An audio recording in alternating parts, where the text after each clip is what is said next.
Hi guys, नमस्कार सभी को। कैसे हैं आप सब लोग। आशा करती हूँ कि अच्छे ही होंगे। आपकी पढ़ाई निरंतर चल रही होगी। मैंने पिछली वीडियो में आपको बताया कि 6 दिन 6 घंटे 6 महीने अगर आप ऐसा करते हो तो अपने लक्ष्य को पा जाओगे। तो आप सोच रहे होंगे कि 6 दिन और 6 घंटे और 6 महीने में मतलब third grade, first grade, second grade का कितना बड़ा सिलेबस होता है, ऐसे कैसे पा जाएंगे। तो मैं आपको एक उदाहरण के तौर पर समझाना चाहती हूँ। जैसे मेरे पास मैंने 2 गुल्लक ले रखा है। एक पहला गुल्लक जिसमें मैंने 30 रुपये डाल रखे हैं और दूसरा गुल्लक उसमें मैंने 0 रुपये डाल रखे हैं। लेकिन हर रोज़ क्या करना है, जिसमें 30 रुपये डाल रखे हैं हर रोज़ उसमें से 1 रुपया निकालना है, और जिसमें 0 रुपये हैं उसमें हर रोज़ 1 रुपया डालना है। फिर देखना है कि क्या होता है। क्या होता है देखो, जिसमें 30 रुपये थे हमने डेली 1 रुपये को निकाला, उसमें 30 रुपये 30 दिन में समाप्त हो गए। और जिसमें 0 रुपये थे हमने डेली 1 रुपया डाला और 30 दिन में 30 रुपये प्राप्त हो गए। फिर अब आप कहोगे कि इससे हमें क्या, ऐसे कैसे, इससे कैसे पढ़ाई होगी। तो सोचो, अगर एक एक करने से 30 दिन में 30 रुपये हो जाते हैं, एक एक निकालने पर 30 दिन में 0 रुपये हो जाते हैं, तो आपकी पढ़ाई में क्यों नहीं हो सकता। अगर आप एक पॉइंट को लेकर चलते हो, निरंतर अभ्यास करते हो, आवर्ती का सिद्धांत अगर अपने लक्ष्य पर लागू करते हो, तो हर रोज़ आप एक पॉइंट पढ़ते हो। अगर एक पॉइंट आप खो देते हो तो सोचो उन बच्चों से आप कितने पीछे हो गए, जो बच्चे कम से कम एक दिन में 5 या 6 पॉइंट 6 टॉपिक पूरे करते हैं, कितने पीछे हो गए। अगर पिछली भर्ती में कोई बात नहीं, अगर आपने फर्स्ट सेकंड थर्ड ग्रेड को खो दिया है तो आप निराश मत होना, हिम्मत मत हारना। अपने आप को मोटिवेट रखना। अपने आप से ज़्यादा मोटिवेट कोई नहीं हो सकता। कोई आया, आप अब जब असफल हो गए, कोई कहने आया कि तू ऐसे क्यों बैठा है, हिम्मत कर, पढ़ने लग जा, खड़ा हो जा, कोई नहीं, आज नहीं तो कल कामयाब हो जाएगा, नहीं आया। और जो कामयाब हो गए उनके पास कितने लोग गए, मिठाई खा लो, मुंह मीठा कर लो, बधाई हो आपको, ये सब कहने चले गए। तो दुनिया का दस्तूर है, जो रुक गया, थक गया, बैठ गया, उसके पास कोई नहीं आएगा। जो चलता रहता है दुनिया उसी के साथ चलती रहती है। तो ज़िंदगी में बहुत सारी रुकावटें आती हैं, रुकावटों से मत घबराना। रुकावटें आती है सफलता की राह में, ये कौन नहीं जानता। फिर भी वो मंजिल पा लेता है जो कभी हार नहीं मानता। इसलिए आपको अपने लक्ष्य को ध्यान में रखते हुए सिलेबस के अकॉर्डिंग डेली आपको जितना ही टाइम मिलता है, 2 घंटे, 1 घंटे, 4 घंटे, उसको व्यर्थ में नहीं गंवाना है।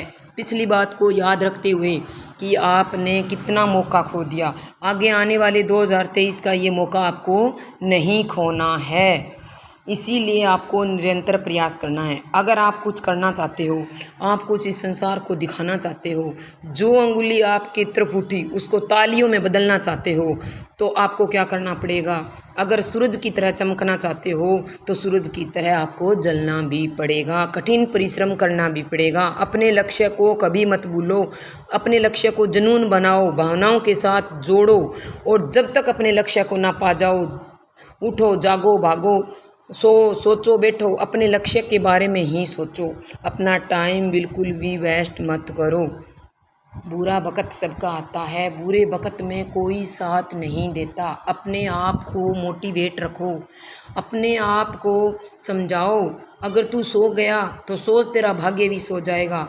चल उठ, खड़ा हो, तुझे ये करना है। कल पे किसी काम को नहीं छोड़ना है, आज अभी इसी वक़्त करना है।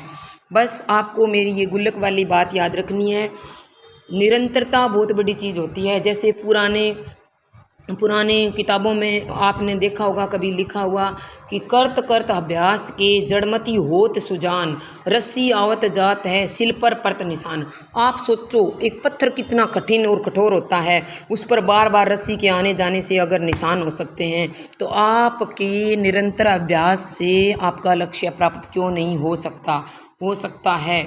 आपको डेली चाहे 1 घंटा, 2 घंटा, 4 घंटा, जितने भी मिले उसको बड़ी शिद्दत के साथ, दिल से हिम्मत रखकर कठिन परिश्रम करना है। पूरे जुनून के साथ अपनी पढ़ाई में रुचि लेकर काम करना है। क्या है कि आप और कार्य करते हो ना, जैसे रील देखना, इधर उधर घूमना, दोस्तों के साथ घूमना, वो तो रुचि लेके करते हो आप, लेकिन पढ़ाई में बैठते ही आपका मन है उदास हो जाता है, आप रुचि नहीं लेते। पढ़ाई को रुचि लेके करोगे तो माँ सरस्वती एक ऐसी है, वो अपना ऋण नहीं रखती कभी भी। आप अगर थोड़ा भी करते हो तो उसका 4 गुना आपको माँ सरस्वती देती है। इसलिए मेरा आपसे यही कहना है कि बुरा वक्त आए, कैसी भी परिस्थितियाँ आए, सिचुएशन कैसी भी हो, हालात कैसे भी हो, लेकिन अपने हालातों से लड़ते हुए, अपने लक्ष्य को ध्यान में रखते हुए अपनी मंजिल को हमें हर हाल में प्राप्त करना है और उन लोगों को जवाब देना है जिन लोगों ने आपको बोला था कि आपके बस की बात नहीं है, उसको करके दिखाना है।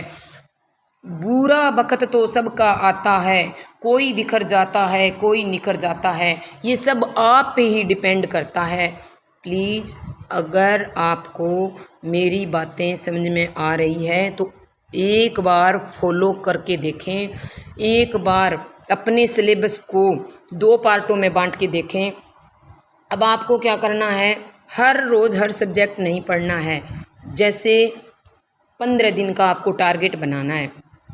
15 दिन के टारगेट में आपको क्या करना है, सुबह उठते ही आपको, जैसे आपके मैनेजमेंट लग रहा है तो 4 बजे से लेकर 7 बजे तक या 8 बजे तक, 9 बजे तक, जितना आपके पास टाइम है उसमें आपको मैनेजमेंट का हर एक डेली हर 1 या 2 पॉइंट आपको पढ़ना है। फिर रात को क्या करना है, 7 बजे खाना खाकर उसके बाद आपको 11 बजे तक पढ़ना है। 11 बजे के बाद नहीं पढ़ना है, बस लास्ट 11 बजे तक पढ़ना है। अब आप कहोगे इतना बड़ा सिलेबस है, अगर 11 बजे तक पढ़ेंगे तो फिर कैसे पूरा हो जाएगा। आप मेरे बताए अनुसार चलोगे ना तो 15 दिन में आप पाओगे कि आप में बहुत परिवर्तन आया है। वो कैसे, 15 दिन में आपको 14 दिन पढ़ना है। 14 पॉइंट मैनेजमेंट के हो गए, शाम को 14 पॉइंट हिंदी के हो गए। 15वां दिन उसको पूरे को रिवाइज करना है, देखना है आपने क्या पढ़ा है, उसमें से खुद क्वेश्चन बनाने हैं, फिर उत्तर देने हैं। अगर आप ऐसा 6 महीने करते हो ना तो फिर देखना आपकी ज़िंदगी के, आपकी मेहनत के रंग ही कुछ और होंगे और जो अंगुली आपकी तरफ उठी वो तालियों में बदल जाएगी।